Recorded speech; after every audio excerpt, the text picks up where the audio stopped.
آج ہم جس واقعے کی بات کر رہے ہیں وہ کوئی صدیوں پرانی بھوتوں کی کہانی نہیں ہے۔ یہ ایک حالیہ اور بہت ہی پریشان کن حقیقت ہے، ایک ایسی کہانی جو یہ سوال اٹھاتی ہے کہ ہم جن دیواروں کو محفوظ سمجھتے ہیں ان کے پیچھے آخر کیا کچھ چھپا ہو سکتا ہے۔ جی ہاں، یہ کوئی سنی سنائی بات نہیں۔ یہ واقعہ صرف چند سال پہلے 2017 میں پیش آیا، ایک عام سے شہر کے ایک عام سے اپارٹمنٹ میں، اور شاید یہی بات اسے سب سے زیادہ خوفناک بناتی ہے۔ تو کہانی شروع ہوتی ہے شکاگو کے ایک 2 بیڈ روم والے اپارٹمنٹ سے۔ یہاں 2 کالج کی طالبات رہتی تھیں، مایا اور کلیئر، اور بظاہر ان کی زندگی بالکل معمول کے مطابق تھی۔ ایک طرف تھی مایا، ایک 22 سالہ طالبہ جو اپنی پڑھائی کے ساتھ ساتھ دیر تک کام بھی کرتی تھی، اور دوسری طرف تھی اس کی روم میٹ کلیئر، ایک خاموش طبع آرٹسٹ جو زیادہ تر وقت اپنے کمرے میں پینٹنگ کرتے ہوئے گزارتی تھی۔ ان میں کوئی گہری دوستی نہیں تھی، بس ایک رسمی سا تعلق تھا، اور کلیئر کی عادتیں جیسے پینٹ کی بو اس اپارٹمنٹ کی زندگی کا ایک حصہ بن چکی تھیں۔ مگر پھر ایک رات سب کچھ بدل گیا۔ وہ جو معمول کی خاموشی تھی نا، وہ ایک عجیب گہرے سناٹے میں تبدیل ہو گئی۔ جس رات مایا کام سے واپس آئی، اسے پہلی بار احساس ہوا کہ کچھ بہت بہت غلط ہے۔ سوچیں، رات کے 11:30 بجے ہیں، مایا گھر پہنچی ہے۔ پہلی چیز جو اسے عجیب لگی، دروازہ لاک نہیں تھا، یہ کلیئر کی عادت کے بالکل خلاف تھا۔ دوسری چیز، اندر مکمل اندھیرا اور ایک ایسا سناٹا تھا جو کانوں کو چبھ رہا تھا۔ اور سب سے زیادہ پریشان کرنے والی بات، کلیئر کے کمرے کا دروازہ جو ہمیشہ بند رہتا تھا آج پورا کھلا ہوا تھا۔ مایا نے جیسے ہی کمرے میں قدم رکھا، اس کی بے چینی اور بڑھ گئی۔ کمرہ بھائی وہ غیر معمولی طور پر صاف تھا، اتنا صاف کہ عجیب لگے۔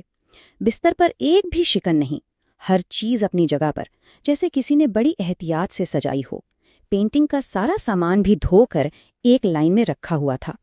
اس بے داغ کمرے میں بس ایک ہی چیز غائب تھی، خود کلیئر۔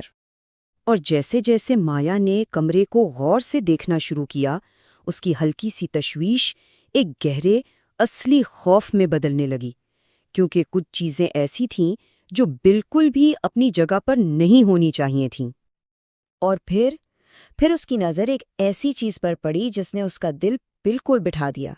دروازے کے پاس کلیئر کے پرانے سفید جوتے رکھے تھے۔ یہ وہ جوتے تھے جو وہ ہر جگہ ہر وقت پہنتی تھی۔ یہ اس کا ایک اصول تھا، ایک ایسی عادت جو کبھی نہیں ٹوٹی تھی۔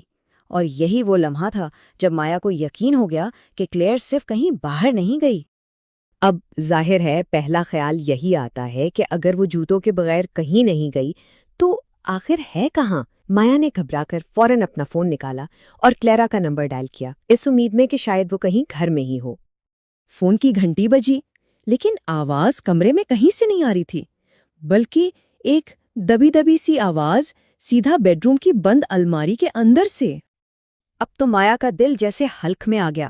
اس نے کانپتے ہوئے ہاتھوں سے الماری کا دروازہ کھولا، اور اندر کچھ بھی نہیں تھا سوائے فرش پر پڑے کلیئر کے فون کے، جس کی اسکرین اب بھی چمک رہی تھی۔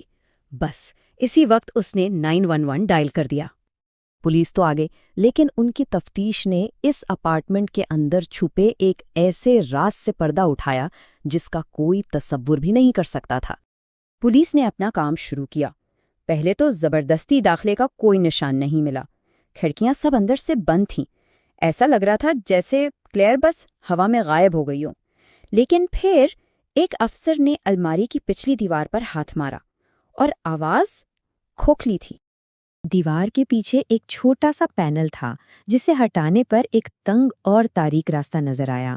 یہ ایک خفیہ راستہ تھا، ایک ایسا راستہ جو عمارت کے تمام اپارٹمنٹس کو دیواروں کے پیچھے سے آپس میں جوڑتا تھا، جس کا مطلب یہ تھا کہ کوئی بھی شخص کسی کو پتہ چلے بغیر کسی بھی اپارٹمنٹ میں آ جا سکتا تھا، دیکھ سکتا تھا اور انتظار کر سکتا تھا۔ اور پھر تفتیش کاروں کو وہ آخری ثبوت ملا جو شاید سب سے زیادہ خوفناک تھا، اور جس نے اس کیس کو ہمیشہ کے لیے ایک معمہ بنا دیا۔ عمارت کے سیکیورٹی کیمروں کی فوٹیج جب دیکھی گئی تو رات کے 3:14 پر ایک لمبا سایہ دار شخص تہہ خانے سے نکلا اور اندھیرے میں کہیں کھو گیا۔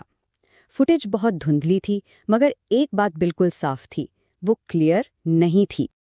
اس رات کے بعد یہ کہانی ایک ایسی مقام پر آ کر رک گئی جہاں جواب تو کوئی نہیں تھا، بس سوال ہی سوال تھے، اور یہ ایک ایسے نفسیاتی خوف کی علامت بن گئی جسے بھلایا نہیں جا سکتا۔ کلیئر کبھی واپس نہیں آئی۔ اس پراسرار شخص کا بھی کچھ پتہ نہیں چلا۔ پولیس کو ایک بھی ثبوت نہیں ملا، نہ فنگر پرنٹس، نہ ڈی این اے، کچھ بھی نہیں۔ یہ کیس آج بھی کھلا ہے، ایک معمہ بنا ہوا، اور سب سے خوفناک حقیقت یہ ہے کہ کوئی شخص شاید ہفتوں یا مہینوں سے ان دیواروں کے پیچھے رہ رہا تھا، دیکھ رہا تھا اور صحیح وقت کا انتظار کر رہا تھا۔ تو یہ کہانی اس خیال کو چیلنج کرتی ہے کہ ہم اپنی جگہوں پر کتنے محفوظ ہیں، اور اگلی بار جب گھر میں کوئی انجانی سی آواز آئے تو یہ سوال ضرور ذہن میں اٹھے گا کہ کیا کوئی انسان واقعی اکیلا ہوتا ہے؟